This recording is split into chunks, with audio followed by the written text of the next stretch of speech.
I worked for Scene 3 times, and I ran this newspaper called The Independent for a year, and we were always having meetups. And the best we'd ever do is like 10 people. But this rivals like a religious cult. And I honestly, I'm like out of the loop now. I live in Akron, and I don't follow, local news on a daily basis anymore. So I'm I hadn't heard about these Creative Mornings.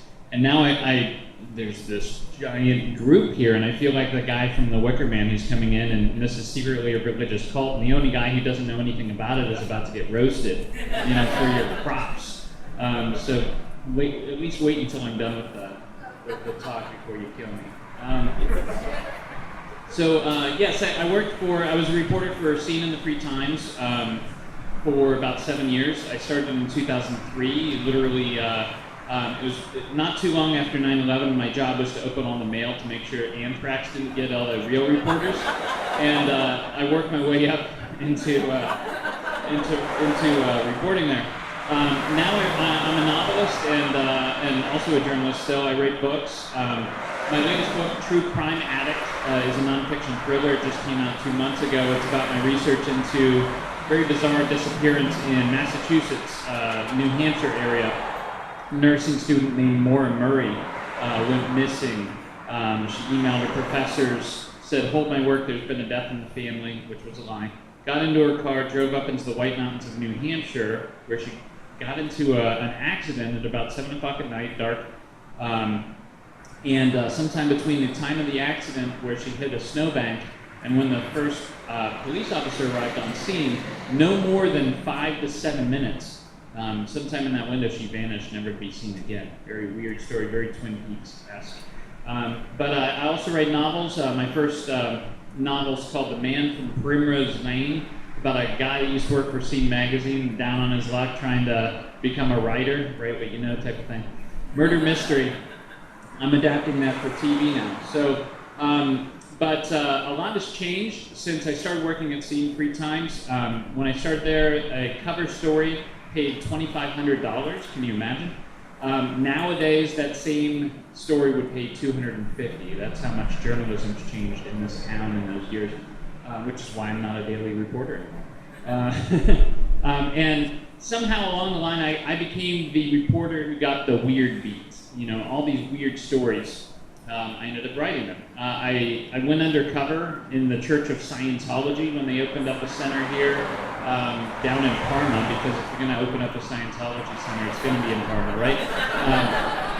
Went through their auditing process, and you've got to see L. Ron Hubbard's office there. And that just kind of kicked off a series of weirder and weirder articles, and I got to see a really neat side of this town. I uncovered evidence about the Kent State shootings while I was a reporter 3 times. There's this guy, Terry Norman, who was working as an operative for the FBI, and he was there among the protesters that day. And I found evidence that he shot a gun. And that's what the National Guard heard, and they turned and shot at the students. There's still some debate as to whether or not that's actually what happened, but I tracked this guy down, and he pulled a gun on me too. So, and then I also enjoyed when I was, part of my job was debunking weird rumors centered around Cleveland. I don't remember if many of you remember this, but 9/11, back to 9/11, there was always this rumor from these truthers, right? That one of the Flight 93 that crashed into Shanksville, the real story was that it landed at Cleveland Hopkins and they wheeled it into the hangar at NASA. People actually believed this. And part of the reason was they had evidence that this giant jet that looked like Flight 93 actually landed, and it was not on any manifest or anything. So they're like, well, this proves that it's a conspiracy. I was the first reporter that was actually able to identify that jet. I went to NASA, I spoke to them, and was able to get the records, and it turns out they were conducting tests, weightless tests. It was one of those jets that they would bring up and train the astronauts in zero G. And when 9/11 started to happen, they had to land it quickly, and that's this big jet that people saw wheeled into NASA. So that was fun too. But I do want to tell you one short story that shows you just the bizarreness of Cleveland. And then one story I'm sure most of you haven't heard that'll blow your minds. So, I put together this book. This is a collection of some of the stories I wrote for Free Times and Scene that were weird legends and myths from around Ohio that had a nugget of truth in there somewhere. UFO sightings, but ones in which there were like 5 police officers that swear they chased something that night. So I turned this in, and there was a dozen stories, and this was actually published by Gray & Company, which is just down the road. They do like Neil Zerker's books and Dick Goddard, stuff like that. So I turned it in, there were a dozen stories, and the editor, David Gray, said, you gotta do 13. 13's the scary number, Do one more. I'm like, I don't know what else to write about. I'm trying to find the ones that have a nugget of truth. He's like, well, you gotta write a story about the Lake Erie monster, the monster that lives in Lake Erie. I laughed at him, I have some credibility. I can't just write about it. There can't be any truth to that. He said, just do some research, see what you can find. So I went over to Cleveland State here, and they have archives of the old Cleveland Press, Cleveland Plain Dealer clippings that go back to like the 1700s. And I figured if there was any truth to these sightings, they're in these forgotten articles. And I spent a couple days kind of combing through this. I found really weird stuff. Now imagine, I'm gonna share with you a report in the Plain Dealer. And imagine if you picked this paper up tomorrow and saw this. It's just very odd. In 1898, according to local published reports, a hunter discovered 4 abnormally large eggs buried in the sand on the shore of Lake Erie. Believing the eggs were fossils, the man took them home. And now I'm quoting the paper. He put them in a blanket near the kitchen stove. He forgot about them, but when the family went into the kitchen the day following, they were astonished to see 4 snakes wiggling around the kitchen floor, reported the Plain Dealer. The reptiles were from 2.5 to 5 feet long, though no bigger around than a broomstick. The Fosters have kept 1 snake, and since last Saturday when it was hatched, it has grown more than a foot in diameter. The paper confidently concluded the west end of Lake Erie is still inhabited by sea serpents of no inconsiderable size. So that blows my mind. That's the Plain Dealer talking. They're saying sea serpents exist. All these sightings took place around where the Sandusky River empties into the lake, which I thought was odd too. So I totally am now a believer that there was this monster in Lake Erie. I don't think it's around any longer. I'm pretty sure the pollution from the 1970s kind of killed whatever it was off. But it sounds like some sort of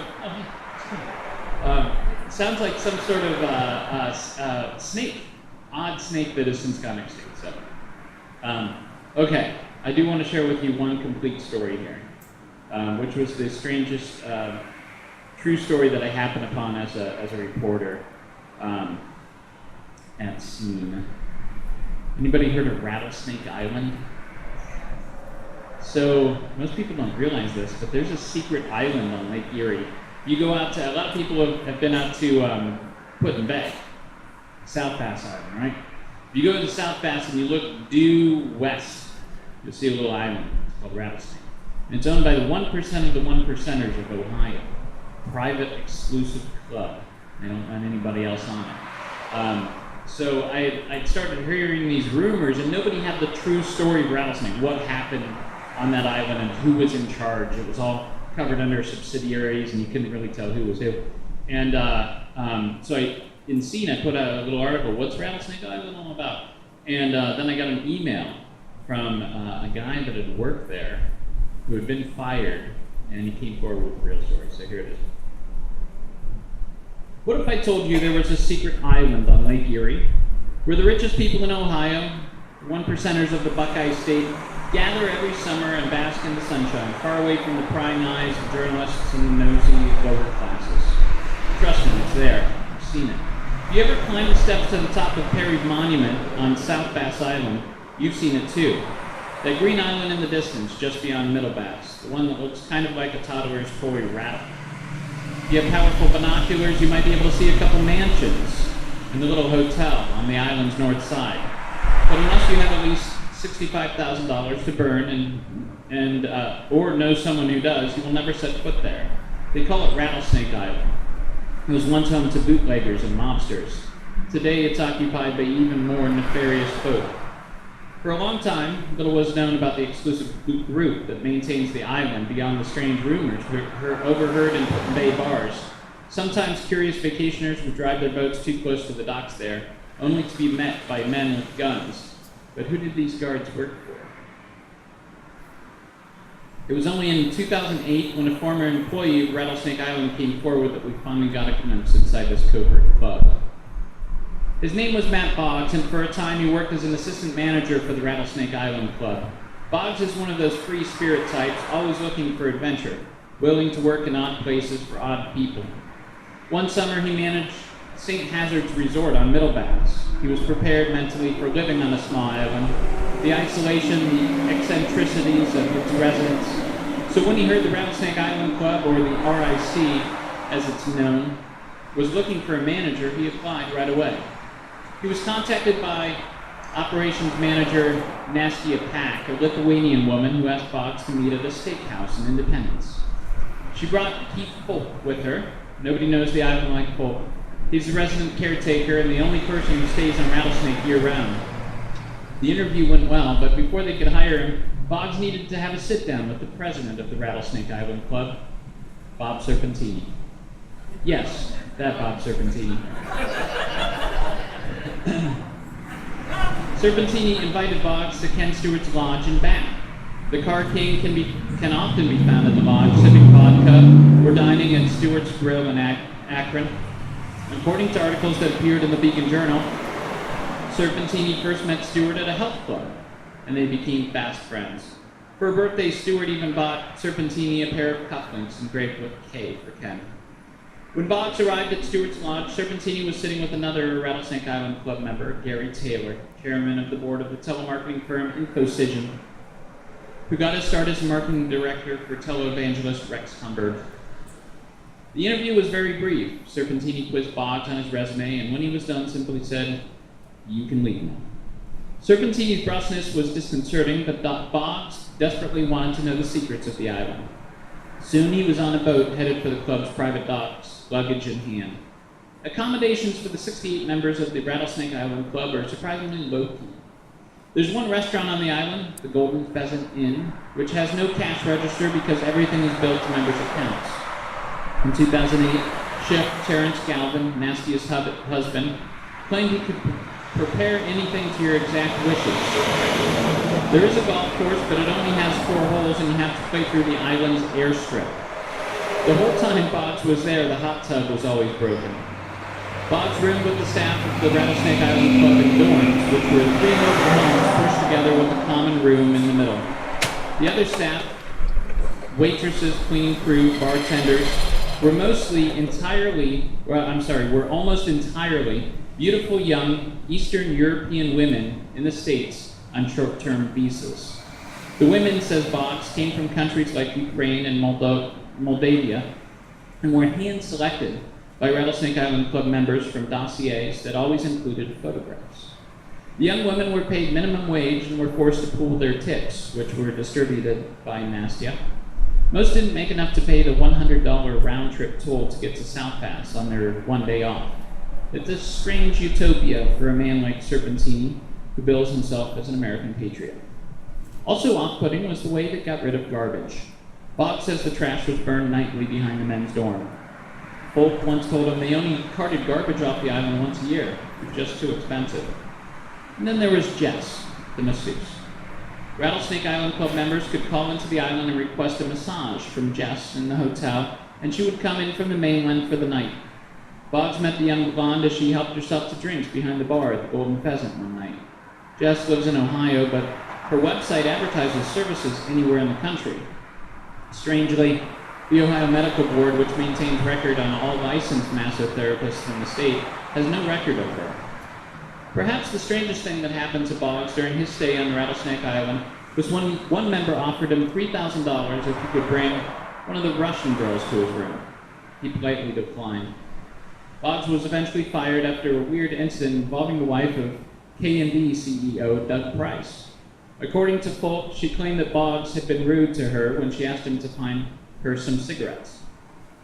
Back on the mainland, Boggs filed for unemployment. At first, the Rattlesnake Island Club denied his claim, but eventually relented after the Department of Job and Family Services requested further details. Years later, Boggs is still guarded with info, such as the identity of other Rattlesnake Island Club members. They're the sort of people with deep pockets, not the kind you really want to anger. However, by searching scant public records in Ottawa County, other members are revealed. A liquor license shows that Victor Arsena is club vice president. Arsena is a local contractor who got in a bit of legal trouble a while back, transferring $765,000 from his employee's retirement plan to benefit himself and his brother. The case was settled when the Arsenas agreed to pay back the money. Auditor records list the name of the members who own homes on the island. There's Bud Koch, a former CEO of Charter One, Cincinnati developer Craig Hilsinger, local businessman Ray Fogg, and contractors William Scala and Nathan Zampelli, whose company built Stewart's Lodge. The ownership of two other lots remains hidden behind limited liability companies using third-party agents. When asked about the odd activities on Rattlesnake Island, and their proclivity for hiring Eastern European students on limited visas, member Frank Ilson, a partner at Deloitte & Touche, says gruffly, "We're a private island. We're kind of free to do what we want to do." So I've yet to get an invite to go back to Rattlesnake. So that's my story. That's the weird story for today. Hopefully it's a new one you haven't heard from before. I do have a couple books if anybody's interested. It came from Ohio and a couple of the novels.